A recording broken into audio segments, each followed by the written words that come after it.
Subscribe कीजिए ध्येय IAS channel को और बेल आइकन को दबाइए लेटेस्ट वीडियो सबसे पहले देखने के लिए।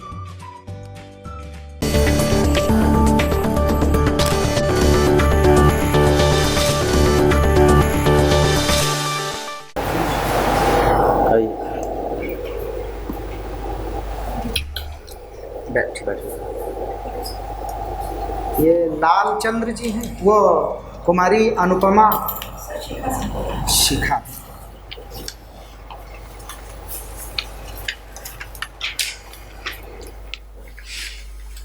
शिखा जी कोई जॉब कर रही हैं? कोई जॉब नहीं कर रही। सर अभी डिप्टी एसपी पद पर हुआ है आपका, तो अब आप एसडीएम बनना चाहती हैं। क्यों एसडीएम बनना चाहती हैं? सर मैं सरकार में इसलिए आना चाहती हूँ क्योंकि यहाँ पर डाइवर्सिटी भी ज़्यादा है और मल्टीपल डिपार्टमेंट्स में मुझे डेवलपमेंटल वर्क करने का भी मौका मिलेगा। अच्छा, आपने डिप्टी एसपी किस वरीयता पर भरा था पिछली बार? दूसरे नंबर का। तो कितने अंकों से आपका वो नुकसान हुआ? नहीं तो आप एसडीएम होती। Sir 20 marks. 20 मार्क्स। तो 20 मार्क्स तो काफ़ी होते हैं। इसको कवर करने के लिए क्या किया है आपने? सर मेरे पिछली बार मार्क्स इंटरव्यू में थोड़ा स्कोप था। मेरा मार्क्स 118 था।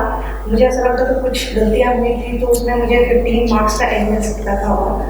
और कुछ मार्क्स मेरे जनरल स्टडीज़ में जो ऑप्शनल था उसमें कम हो गए थे। इस बार कैसी हुई परीक्षा आपकी? सर इस बार पेपर तो ठीक हुए हैं। बहुत अच्छी बात है। अच्छा, अगर आपको किसी कारण से हम लोग एसडीएम नहीं बना पाते और फिर डिप्टी एसपी ही आप बनती हैं, तो क्या आपने दूसरा विकल्प तो भरा नहीं होगा? भरा है। केवल आपने फॉर्म में एक ही विकल्प भरा है और वो है एसडीएम। क्या इसके अलावा भी कोई और विकल्प चुना है? यानी कि डिप्टी एसपी के नीचे जैसे आरटीओ और इन सब पदों पर आपकी रुचि नहीं थी। ठीक बात है। अच्छा, एक महिला होने के नाते डिप्टी एसपी पद पर क्या चैलेंज महसूस करती हैं?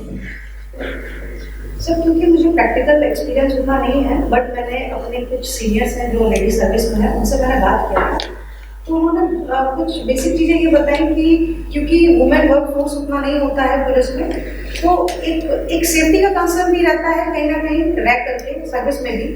और दूसरा उन्होंने बताया कि जैसे जो एफआईआर लॉन्च करते हैं तो पहले वुमेन करती है, फिर उसके बाद उसको क्रॉस चेक किया जाता है। जो वुमेन थाना में रहते हैं और वो फाइलिंग या फाइलिंग क्यों चेक करते हैं उसे?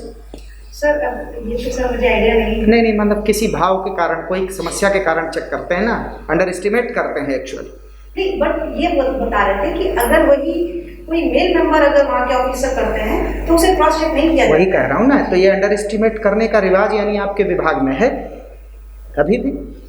सर इसकी जानकारी नहीं, ये कहीं ना कहीं से तो अंडर एस्टिमेट करना है ना। अगर कोई महिला काम कर रही है तो उसे क्यों रिवाइज किया जाएगा जबकि वो उतनी ही तनख्वाह पा रही है, उतना ही काम कर रही है? सर यही कुछ शायद कमियां हैं, इनको सुधारने की ज़रूरत है और कुछ।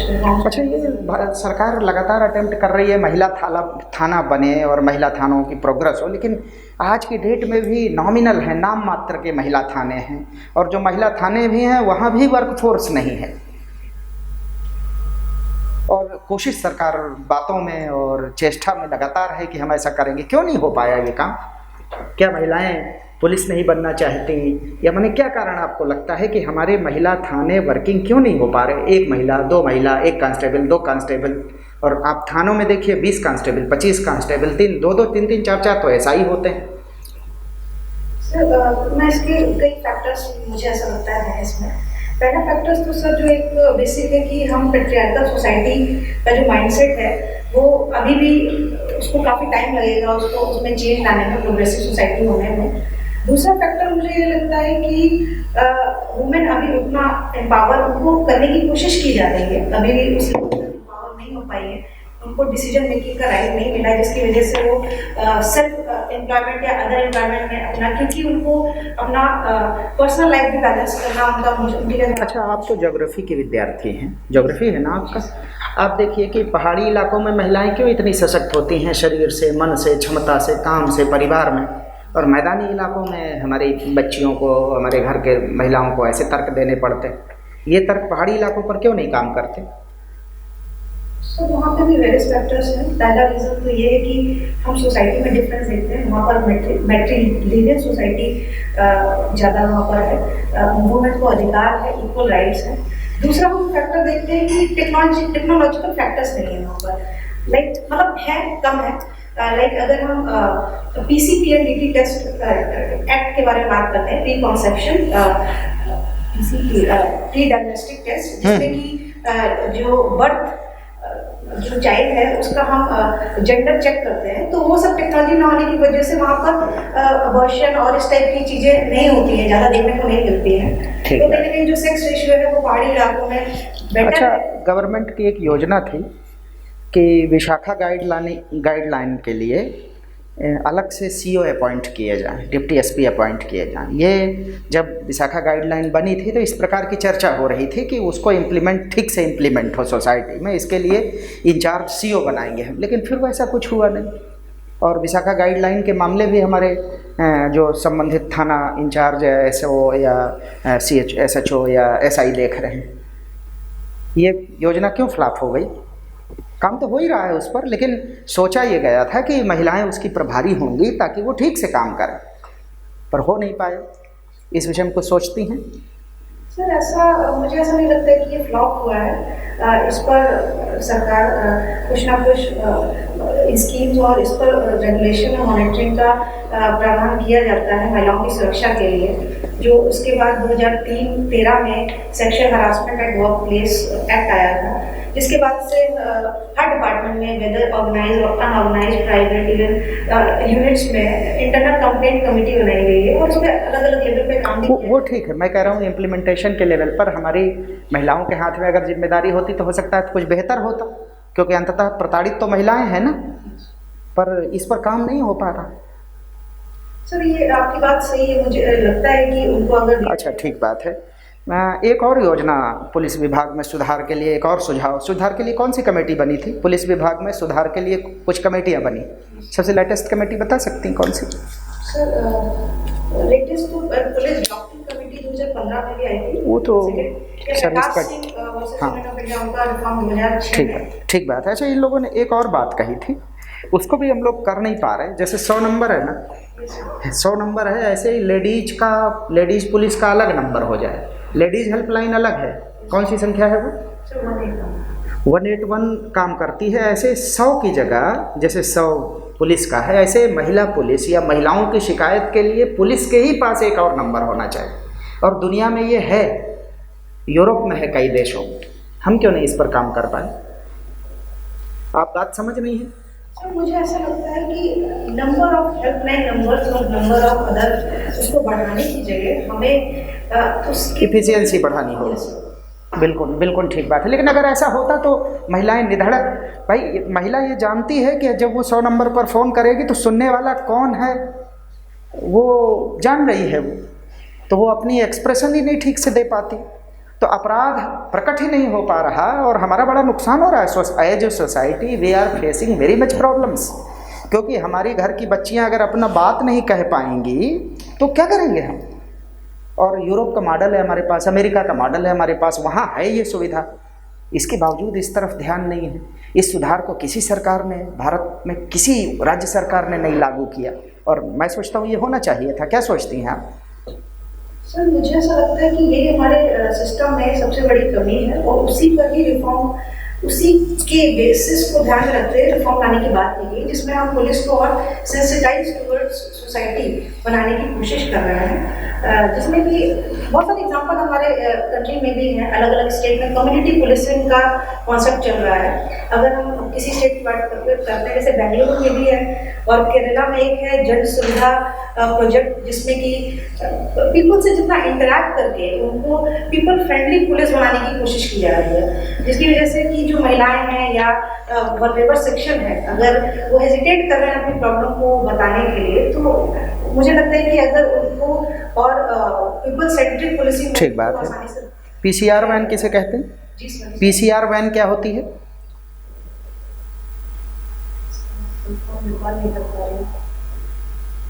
ये कुछ खास मकसद से बनी है?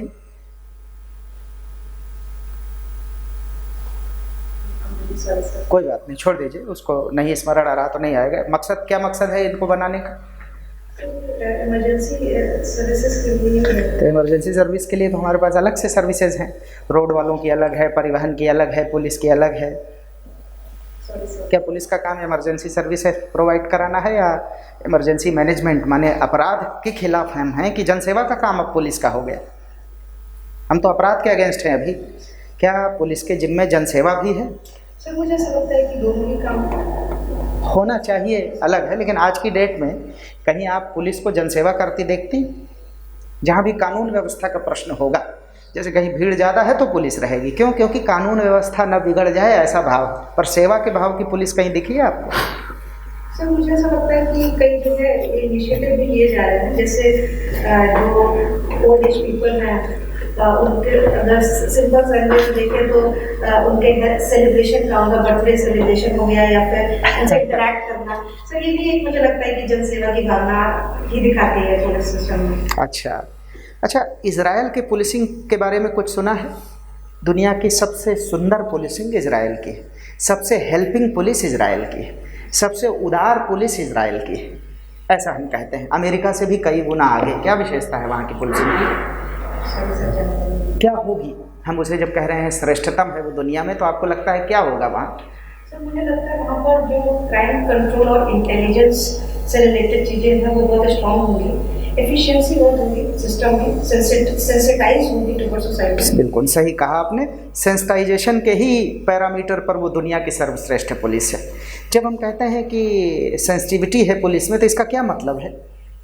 कि सर वो सोसाइटी और वहाँ के लोगों की प्रॉब्लम्स को समझ रहे हैं और उसके बेसिस पे एक्ट कर रहे हैं। ठीक बात है। अच्छा, आपकी आदर्श महिला कौन है? आप किसे अपना रोल मॉडल मानती हैं? किस महिला को? सर अगर सर पर्सनल लेवल पे आप पूछें, घर ऐसी महिला बताइए समाज की जिसे हम भी जानते हैं। सर वैसे मैं माननीय श्रीमती किरण बेदी जी को मानती हूँ। तो किरण बेदी क्यों आदर्श हैं? आपकी क्या महत्वपूर्ण है, सिवाय इसके कि उन्होंने चालान काट दिया था बहुत बड़े आदमी का? और क्या कंट्रीब्यूशन है किरण जी का? उन्होंने सर पुलिस रिफॉर्म में कम्युनिटी पुलिसिंग के लिए भी बहुत उन्होंने काम किया है, उन्होंने प्रिजन रिफॉर्म्स में बहुत काम किया है। बिल्कुल ठीक बात है। और क्या किया है सर? और उन्होंने अपने आदर्शों को अपने जो प्रिंसिपल हैं उनको अपने एक्शंस में दिखाने की कोशिश की है। ठीक बात है, बिल्कुल ठीक बात है। अच्छा, ये कम्युनिटी पुलिसिंग क्या होती है? इसके 2-3 पैरामीटर बता सकते हैं क्या होती है ये? अब बार-बार पर कम्युनिटी पुलिसिंग की बात कर रहे हैं। पीपल सेंटरिंग और पीपल से इंटरैक्ट करके उनकी प्रॉब्लम्स को समझ कर उनकी कॉपरेशन के थ्रू उनकी प्रॉब्लम का समाधान करना। अच्छा, अगर हमारे यहाँ जो भारत में पुलिसिंग की सबसे बड़ी बुराई है वो है दंड का भय, और सिस्टम कहता है कि वो भय अगर नहीं रहेगा तो काम नहीं होगा। हमारी पुलिस भी इसी पर काम करती है, वो दंड के भय से काम करती है। उसका जो भारत में ये दुनिया में अफ्रीकी देशों के बाद सबसे बुरी स्थिति अफ्रीकी देशों में है, सोमालिया वगैरह की स्थिति बुरी है। अफ्रीकी देशों के बाद सबसे ज़्यादा दुनिया में अगर दंड भय को लेकर कोई पुलिसिंग करती है तो भारत की। और माने ऑस्ट्रेलिया में नहीं, यूरेशिया में नहीं, यूरोप में नहीं, अमेरिका में नहीं, दक्षिण अमेरिका में नहीं, अफ्रीकी देशों को छोड़ दीजिए, वहाँ चूँकि अभी डेवलपमेंट वैसा नहीं होता। तो ये जो दंड भय का कॉन्सेप्ट लेकर अगर पुलिस चलेगी, दंड से कंट्रोल करना चाहेगी, तो कम्युनिटी पुलिसिंग कैसे हो सकती? सर मुझे ऐसा लगता है कि अब टू अ एक्सटेंट ये भी ज़रूरी होता है, क्योंकि क्राइम के जो टाइप्स हैं हमारे देश में देखे जाते हैं अलग अलग लेवल और अलग अलग इंटेंसिटी के हैं, तो हर उसको कंट्रोल करने के लिए सिर्फ कम्युनिटी पुलिसिंग और जो। अच्छा, गांधी का आदर्श पुलिस अपना सकती है कि कोई आपको कुछ कहे तो आप फिर दूसरे गाल को भी प्रस्तुत करें? अगर ऐसी पुलिसिंग हम बनाना चाहें तो क्या हम फ्लॉप हो जाएंगे या काम करेगी? सर मुझे लगता है ये बैलेंस अप्रोच चाहिए, एक स्ट्रिक्ट एक्शन विद एक राइट एटीट्यूड के साथ। नहीं, अगर हम ये तय कर लें कि हम एज ए भारत देश हम दंड भय पर काम नहीं करेंगे और हम प्यार से जीतेंगे, और हमारा तर्क ये है कि हमने स्वतंत्रता की लड़ाई इस प्यार से जीत ली, तो क्या इस बलिदान के लिए फिर आप डिप्टी एसपी आएंगे पुलिस में? कोई आना चाहेगा अगर ऐसा तय करती है सरकार? सर वैसे ये ठीक है, मतलब प्यार से भी चीज़ों को और आसानी से भी चीज़ों को समझा करके कंट्रोल किया जा सकता है। बेसिकली पुलिस कुछ नया सिस्टम नहीं होता है सर, हमारी सोसाइटी से ही निकल करके पुलिस सिस्टम में लोग जाते हैं और हम लोग एक्सपेक्ट करते हैं कि उनको 1 साल की ट्रेनिंग में उनको एक अलग कैटेगरी में रख दिया जाता है। तो सबसे पहले हमें सोसाइटी में चेंज आने की जरूरत है। एक अंतिम बात, पुलिस और फौज की ट्रेनिंग में क्या फ़र्क है? एक, जब हम आपको एक पुलिस अफसर बनाते हैं, हम आपके साथ 2 लोगों को आपके साथ एक अपॉइंट करते हैं, कमांडर बनाना चाहते हैं उसे, और हम आपको डिप्टी एसपी बनाना चाहते हैं। वेतन समान, रैंक समान, काम समान, पद समान, सब कुछ समान है, लेकिन 2 अलग लोग तैयार होकर निकलते हैं और इतने अलग कि वो जीवन भर विपरीत दिशाओं में चलते हैं और मिल भी नहीं सकते, बिल्कुल अलग दिशाएं हैं उनकी। क्यों ऐसा होता है? ट्रेनिंग में ऐसा क्या फ़र्क है कि हम एक तरह से शुरू करते हैं, ट्रेनिंग के रूल्स भी वही हैं, पर्पज भी वही हैं, लेकिन 2 हम ऐसे व्यक्ति बनाते हैं जो बिल्कुल अलग लाइन के, जबकि हम वेतन उतना ही दे रहे हैं दोनों को, काम वही करा रहे हैं दोनों से, लेकिन 2 अलग नेचर के लोग क्यों बनते हैं कि नहीं? सर मैं थोड़ा सा इसमें डिसएग्री करूँगी। सर मुझे ऐसा लगता है कि वैसे तो मुझे जानकारी नहीं है, कमांडर उनकी जानकारी नहीं है ट्रेनिंग की, बट मुझे ऐसा लगता है कि सर उनका पर्पस अल्टीमेटली सोसाइटी में बैलेंस क्रिएट करना और देश को जो भी सोशल इविल्स हैं उनसे बचा करके रखना है। और उनका रीजन अलग हो सकता है, उनका इंटरेक्शन अलग अलग जगह पर अलग अलग लोगों से हो सकता है, लेकिन पर्पस हमारा सेम है। जैसा कि आप बोल रहे हैं कि उनका पर्पस अलग होता है, उनकी ट्रेनिंग अलग होती है, अल्टीमेटली अलग। मुझे नहीं लगता है कि बहुत डिफरेंस होता है, ट्रेनिंग अलग अलग रीजन में हो सकते हैं, पर्पस हमारा लगभग सेम ही होता है सर। ठीक बात है। अच्छा, ठीक कह रही हैं आप, सोसाइटी के कारण ऐसा है, सोसाइटी से जो कनेक्शन है वो हमारे कमांडर्स का नहीं रहता, इसलिए वो अलग लोग बन जाते हैं, और जो हमारे डिप्टी एसपी और ये लोग होते हैं। सर शिखा कहाँ पोस्टेड हैं आजकल आप? सर अभी ट्रेनिंग अवेलेबल है। अच्छा, you have not joined the training yet? Sir actually October से ही ट्रेनिंग स्टार्ट होगी इस बार, कोरोना की वजह से थोड़ा डिले हो गया। Okay, where did you do your graduation from? Sir education से plastic technology. Plastic technology. So it is quite surprising that being you are coming from a technical background and you are already in the civil services. So don't you think the subsidy on the engineering college which you got is totally wasted? Sir मुझे ऐसा लगता है, पहली चीज़ तो मैं बहुत ही fortunate मैं feel करती हूँ कि मैं ऐसे रेप्यूटेड इंस्टीट्यूट से मैंने अपना ग्रेजुएशन कंप्लीट किया। इसके बाद सर मुझे ऐसा लगता है कि मैं प्रशासन में आ करके जो भी मैंने वहाँ पर सीखा है, जैसे कि रिसोर्स यूटिलाइजेशन या फिर वेस्ट मैनेजमेंट या इकोनॉमिक वेज ऑफ जो भी है लाइफ स्टाइल, उसको मैं इम्प्लीमेंट करके और वहाँ बेहतर अच्छा करने की कोशिश करूँगी। एज अ डीएसपी आप कैसे उसे यूटिलाइज करेंगे अपनी प्रीवियस स्किल्स को, अपने नॉलेज को? Because being a DSP and being in police is like more or less dealing with criminals only most of the time. So how are you going to use your plastic technology skills in this field of policing? तो sir सबसे पहली चीज़ तो ये कि graduation और then मैंने sir उसका post graduation भी किया है। कहीं ना कहीं एक इस ड्यूरेशन में जो मेरा पैशन है वो मुझे मैं मतलब I got more passionate towards my dream. और प्रशासन में सर मैं बहुत पहले से भी आना चाहती थी, इस वजह से मुझे ऐसा लगता है कि। बट मुझे एक चीज़ बताइए, अगर आप प्रशासन में ही आना चाहती थी तो फिर इंजीनियरिंग में जाने का तो कोई मोटिव नहीं था, और जो सरकार सब्सिडी वगैरह दे रही है वहाँ पे वो तो एक तरह से वेस्ट हो गई ना। आपकी जगह कोई दूसरा कैंडिडेट जा सकता था जो एक बेटर इंजीनियर बन के निकल सकता था। सर मुझे ऐसा लगता है कि मैंने जो भी सीखा है कि मैं वहाँ पर अपना बेहतर करके अपना बेहतर कॉन्ट्रीब्यूशन सोसाइटी में कर सकती हूँ। मैं वही चीज़ जानना चाहता हूँ कि जो आपने प्लास्टिक टेक्नोलॉजी के फील्ड में सीखा है वो आप एज अ डीएसपी कैसे यूटिलाइज करेंगे? That's what I wanted to know. Sir engineer से हमारा तात्पर्य होता है कि एक क्लेवरनेस, एक स्मार्टनेस, तो मुझे ऐसा लगता है कि वो मुझे में है और मैं उसको प्रशासन में अगर मैं कंट्रीब्यूट करती हूँ तो एक How would you prove your cleverness as an engineer? Not exactly cleverness, sir मतलब मैं स्मार्ट हूँ। मुझे ऐसा लगता है कि मैं काम किसी भी smart by looks or smart by deeds? By deeds. Can you prove that? Sir पहली चीज़ तो मुझे लगता है कि मैं क्रिएटिव हूँ। What have you created? Sir like my hobby is sketching. तो मुझे ऐसा लगता है that makes me different from others. So making the sketches, do you think is creative or it is like more a kind of sarcasm? Sir okay, तो ये बताइए फिर कि कैसे आप क्रिएटिव हैं। स्केचिंग तो ठीक है, fine, that may be your hobby, but आपने अभी बताया तो थोड़ा सा उसे इलेबोरेट करिए। सर इसी बेसिस पे मैं आपको बोलना चाह रही हूँ, और तो सर मैंने अच्छा, that's not a problem. So your option was geography. Tell me one thing, like you might have observed that domestic flights always travel in stratosphere, while international flights travel in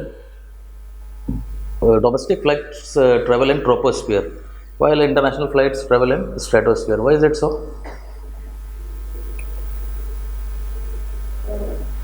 sir जहाँ तक मैं जान पा रही हूँ या मैं recall कर पा रही हूँ कि सर वो अपर ट्रोपोस्फेयर में ही फ्लाइट्स होती हैं सर, ट्रोपोस्फेयर का समझ आएगा नहीं। अच्छा ये बताइए, ओजोन जो है वो स्ट्रेटोस्फीयर में ही क्यों मिलती है, ट्रोपोस्फीयर में क्यों नहीं मिलती? सर ट्रोपोस्फेयर में भी ओजोन होती है, लेकिन वो हानिकारक ओजोन होती है। जो स्ट्रेटोस्फेयर में होती है सर वो अच्छा, मुझे तो पता नहीं था कि गुड ओजोन और बैड ओजोन भी कुछ होता है, एनीवेज, बट सर जो ओजोन लेयर अर्थ को हानिकारक यूवी रेज से बचाती है, दैट इज गुड ओजोन, और जो एटमॉस्फेयर में होती है दैट इज बैड ओजोन, जिसकी वजह से फोटोकेमिकल स्मोक वगैरह भी। तो मुझे ये बताइए, जो गुड ओजोन है वो सिर्फ स्ट्रेटोस्फीयर में क्यों मिलती है? Why does not we found it in troposphere? Why don't we found that? कुछ तो पर्टिकुलर रीजन होगा ना। अच्छा, फंडामेंटल राइट्स और ह्यूमन राइट्स के बीच में क्या डिफरेंस होता है? सर फंडामेंटल राइट्स हमारे कॉन्स्टिट्यूशन के द्वारा गिवन है, और जैसे कि right to life, right to freedom of expression, और ह्यूमन राइट्स हमारे बेसिक राइट्स हो सकते हैं जो इन्फोर्सेबल नहीं है। मतलब अगर हम किसी भी चीज़, हमारे किसी फंडामेंटल्स का वायलेट होता है तो हम कॉन्स्टिट्यूशन या सुप्रीम कोर्ट में जा करके वो इन्फोर्स किया जा सकता है, इन्फोर्सेबल है कॉन्स्टिट्यूशन के द्वारा, लेकिन ह्यूमन राइट्स के साथ ऐसा नहीं है। अच्छा, डू यू थिंक, जैसे आपने बताया अभी कि राइट टू लाइफ जो है एक फंडामेंटल राइट है, तो राइट टू डेथ भी या राइट टू सुसाइड भी क्या फंडामेंटल राइट होना चाहिए या है? सर अभी इंडिया में यूथेनेसिया कंप्लीटली एप्लीकेबल नहीं है। तो यूथेनेसिया जो है वो एक्चुअली दो तरह का होता है, you might be knowing that, one is active and other one is passive. तो आप दोनों के बीच का डिफरेंस बता सकती हैं कि एक्टिव यूथेनेसिया क्या होता है, पैसिव यूथेनेसिया क्या होता है?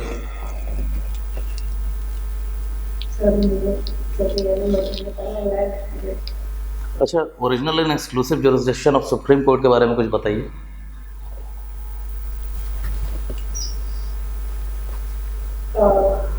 सर जो सेंटर और स्टेट्स के बीच में जो डिस्प्यूट्स होते हैं that comes under original jurisdiction of the supreme court, जिसमें सुप्रीम कोर्ट एक्सक्लूसिव जुरिसडिक्शन होता है, जिसमें कि केसेस आते हैं like centre on one side and states, between the states and center with more than center and state more than 2 states, these type of disputes come here.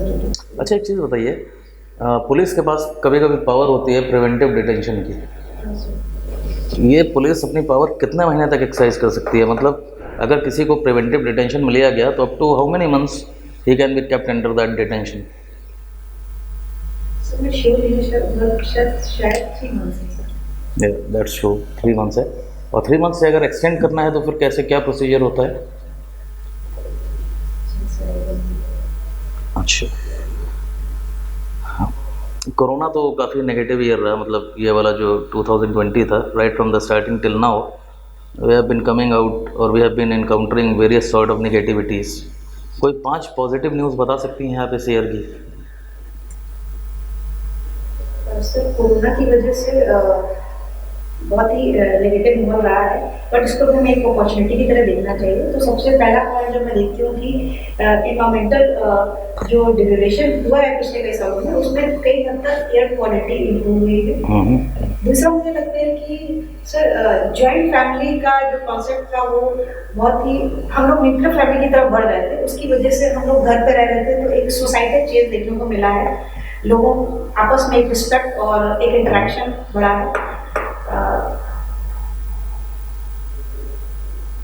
Sir इसके through मुझे ऐसा लगता है कि सेल्फ रियलाइजेशन भी हुआ है, लोगों को अपने बारे में जानने का मौका मिला है, क्योंकि इतना बिजी लाइफ रहा है कि इसकी वजह से।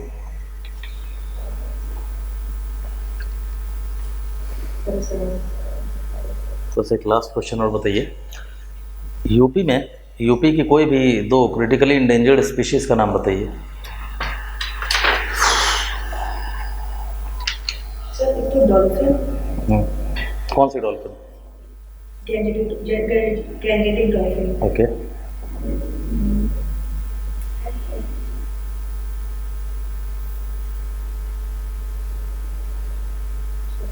अच्छा ये बताइए, डॉल्फिन्स जो होते हैं आर दे वर्टिब्रेट्स और invertebrates? No issues. Salim sir. Shikha, अभी हम लोगों ने देखा कुछ दिन पहले मध्य एशिया में शांति के लिए 2 देशों के बीच समझौता हुआ। वो समझौता किन 2 देशों के मध्य हुआ? समझौते को एक स्पेशल नाम दिया गया, और इस समझौते का क्या परिणाम हमें दृष्टिगत होगा? सर ये अग्रीमेंट इजराइल और यूएई के बीच में हुआ है। इसका नाम अब्राहम अकॉर्ड रखा गया है, और इसमें ये अभी हम दूरगामी इसके परिणाम नहीं देख सकते हैं, क्योंकि अभी जो प्रेजेंट में अगर हम देखते हैं डिबेट चल रही है, जिसमें ईरान और टर्की जैसे कंट्री इस अकॉर्ड को एक्सेप्ट नहीं कर पा रहे हैं, क्योंकि इजराइल का बहुत सारे कंट्रीज के साथ हॉस्टाइल रिलेशंस रहे हैं, और ये जो अरब देश हैं और वेस्ट एशिया कंट्री हैं, उनके रिलेशन यूएई से अच्छे रहे हैं, वो ऐसा एक्सपेक्ट नहीं कर रहे थे कि वो इजराइल से इस तरीके का अकॉर्ड करेंगे। बट मुझे ऐसा लगता है इसमें पॉजिटिव स्टेप देखना चाहिए, क्योंकि सोसाइटी में ज़्यादा से ज़्यादा इंटरेक्ट करके और कोऑर्डिनेशन करके ही आगे बढ़ने की जरूरत है। इसे क्या नाम दिया गया? Abraham accord. क्यों अब्राहम अकॉर्ड क्यों नाम दिया गया, क्या वजह? सर मैं श्योर नहीं हूँ, बट इसमें अब्राहम जो इनके कॉमन गॉड हैं, गॉड फॉलोअर्स जो वहाँ के लोग हैं जिनको फॉलो करते हैं, एग्जैक्ट मैं श्योर नहीं हूँ। चलिए कोई बात नहीं। अभी 15 अगस्त को राष्ट्रीय डिजिटल स्वास्थ्य मिशन की घोषणा की गई, ये क्या है? सर इसमें सभी सिटीजन्स के लिए एक कॉमन एक आईडी बनाई जाएगी, हेल्थ आईडी, जिसकी वजह से जो सुविधाएं हैं हेल्थ रिलेटेड लोगों को देने में आसानी होगी। तो kind of integrated health system बनाने की कोशिश की जा रही है। ये बताइएगा शिखा, इंडिया में कुल कितने टाइगर रिजर्व हैं? सर 50। 3 ऐसे जहाँ एक भी शेर नहीं पाए जाते हैं, सॉरी एक भी टाइगर नहीं पाए जाते हैं, उनका नाम बता दीजिए। कोई बात नहीं। अभी कुछ दिन पहले एक मंत्रालय ने एक पोर्टल लॉन्च किया जिसका नाम है सृजन। बता सकते हैं किससे संबंधित है? सृजन ये हमें बताइएगा कि 15 अगस्त को भारत के साथ कुछ और देशों की स्वतंत्रता दिवस थी, उनके नाम बता सकती हैं? सर 14 अगस्त को पाकिस्तान, 15 अगस्त को भारत के साथ और भी कई देश हैं जिनकी स्वतंत्रता दिवस थी। कोई बात नहीं। 15 अगस्त को 2 प्रोजेक्ट लॉन्च किए गए हैं। एक प्रोजेक्ट लायन है और एक प्रोजेक्ट डॉल्फिन है। इनके बारे में कुछ बता सकती हैं?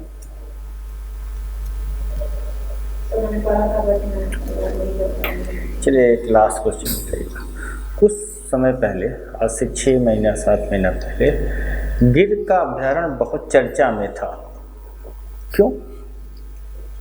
ऐसा क्या हुआ था? गिरब भैरव।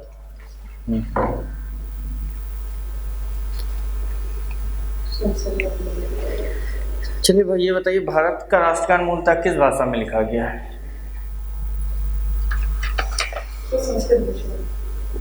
आपका इंटरव्यू खत्म हुआ शिखा? सर इंटरव्यू पूरा हो गया। ठीक, अच्छा है।